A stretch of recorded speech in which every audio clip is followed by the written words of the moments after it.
यावर्षी अतिवृष्टी व रोग प्रादुर्भावामुळे मिरचीच्या उत्पादन क्षेत्रात घट झाली आहे। त्यामुळे मिरचीच्या भावात वाढ होण्याची शक्यता आहे।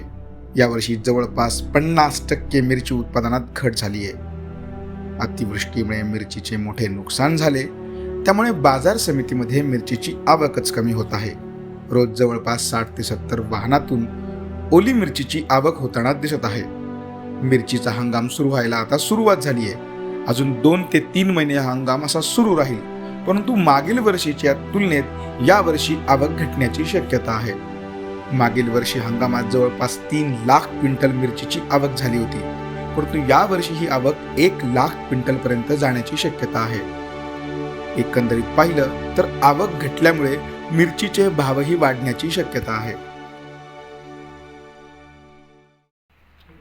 बेमोसमी पाऊस व अतिवृष्टीमुळे मोठ्या प्रमाणात रोग प्रादुर्भाव झाल्यामुळे 50% मिरचीचे क्षेत्र खराब झाले असून आतापर्यंत 35,000 क्विंटल मिरचीची आवक बाजार समितीमध्ये झाली आहे।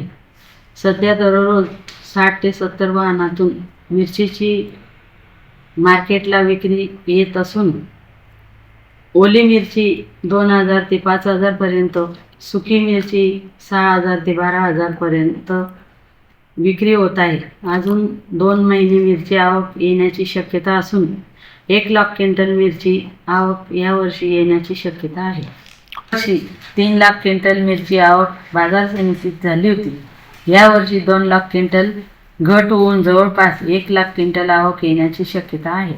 नंदुरबारला या वेळेला मिरचीची आवक भरपूर कमी आहे। कमीत कमी 50-60% आवक कमी आहे। याचे कारण भरपूर पाऊस झाल्याने आणि शेतकऱ्यांचे भरपूर नुकसान झाल्याने हे आवक आहे। पण भाव जसे पाहिजे तसे नाही। याचे कारण असं आहे तर मागच्या वर्षीचा स्टॉक भरपूर पडलेला असल्यामुळे यावेळेला कृषी उत्पन्न बाजार समितीला ज्याचा भाव पाहिजे तसा भाव नाही आहे। त्याच्यामध्ये व्यापाऱ्यांनाही काही नफा नाही आहे, काही नाही, तरी पण शेतकऱ्यांना चांगल्या मालाचे 4,045चे चांगले भाव भेटत आहेत त्या हिरवी मिरचीच्या हिशोबाने। आणि यापुढे आवक वाढेल असा एक अंदाज आहे।